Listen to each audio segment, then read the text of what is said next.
आज एक बार फिर हमारे साथ हैं जाने माने सामाजिक कार्यकर्ता जितेंद्र कक्कड़ जी। दर्शकों के लिए प्रस्तुत है इनसे की गई बातचीत के मुख्य अंश। सबसे पहले तो जितेंद्र कक्कड़ जी, आपका बहुत बहुत स्वागत है।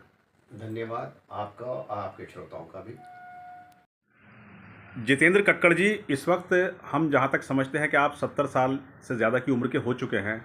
तो इस उम्र में जैसा कि आमतौर पे हम देखते हैं कि लोग अपना टाइम जो है वो सोकर या खा पी कर गुजारते हैं, लेकिन आपकी क्या गतिविधियां चल रही हैं जीवन में?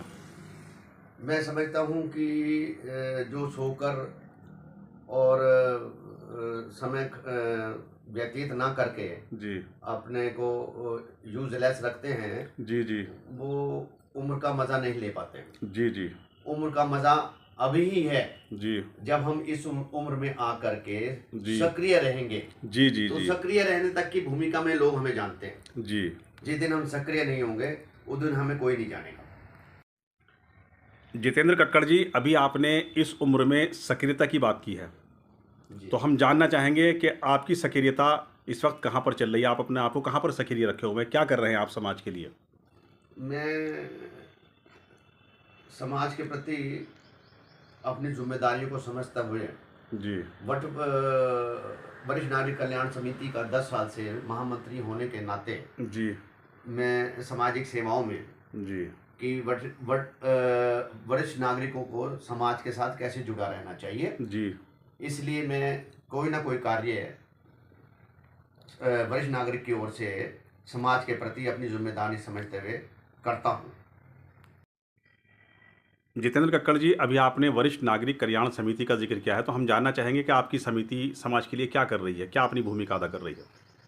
विशेष तौर से तो जब मैं इसका महामंत्री चुना गया, जी उस समय लोगों की या सदस्यों की इच्छा ये थी कि हमें सरकार से क्या मिले, जी परंतु मेरा कहना ये था कि हम समाज को क्या दे सकते हैं।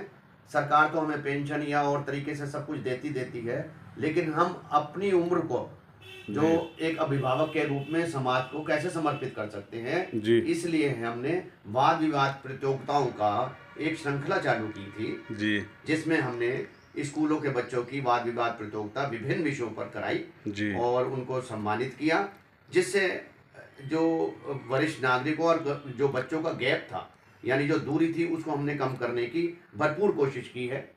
जी कक्कड़ जी, जैसा कि अभी आपने जिक्र किया है कि वरिष्ठ नागरिक कल्याण समिति के द्वारा जो है वाद विवाद प्रतियोगिताओं का आयोजन किया जाता रहता है, तो और जो मतलब स्टूडेंट्स हैं और जो आपके वरिष्ठ नागरिक हैं, उनके बीच में जो उम्र का गैप है वो ख़त्म हो जाता है, क्योंकि जो वरिष्ठ नागरिक हैं उन्हें अपने बचपन की यादें ताज़ा हो जाती हैं। तो इसके अलावा और क्या सामाजिक कार्य किए जा रहे हैं संस्था की तरफ से? और संस्था की ओर से एक तो हम आंखों का कैंप लगवाते हैं, अच्छा नेत्र शिविर का अच्छा भी आई कैंप लगाते हैं। फ्री आई मेडिकल कैंप। हाँ, जी और पर्यावरण के प्रति भी हम बहुत गंभीर हैं। जी जी हमारी कोशिश तो लगभग ऐसी है कि हर घर में एक पेड़ होना चाहिए, जी जी परंतु पर्यावरण के समय में जब ये वर्षा ऋतु आती है, जी जी तो हम अक्सर कॉलेजों में जी पेड़ लगाने का कार्य भी करते हैं जी और गर्मियों में मीठा शरबत बांटने का भी कार्य करते हैं। अच्छा और नसों के कैंप जो होती है फिजियोथेरेपी का, जी जी जी जी जी उसका भी कार्य करते हैं। जी और इस प्रकार हम किसी न किसी रूप में समाज से जुड़े रहते हैं और फिर उसकी सारी गतिविधियों को एक पत्रिका के रूप में भी हम लेकर आते हैं। जी तो जैसे कि अब ये 2025 का जी 5वां जी राष्ट्रीय स्मारिका हमने जी अभी विमोचन स्मारिका का भी। समारोह किया है। अच्छा अच्छा अच्छा। हाँ जी, हाँ जी जी। जी जी तो इसको बड़ी अपार सफलता मिली है जी और आम जन इससे बहुत खुश होता है और ये पत्रिका भी हम समाज के सहयोग से ही छापते हैं। जितेंद्र कक्कड़ जी, आपने एक बार फिर हमारे चैनल के लिए अपना बहुमूल्य समय दिया और बहुत ही अच्छा काम वरिष्ठ नागरिक कल्याण समिति के द्वारा जनहित में किए जा रहे हैं। इसके लिए आपको बहुत बहुत बधाई, आपके संगठन को बहुत बहुत बधाई। आपका बहुत बहुत धन्यवाद, बहुत बहुत आभार। धन्यवाद।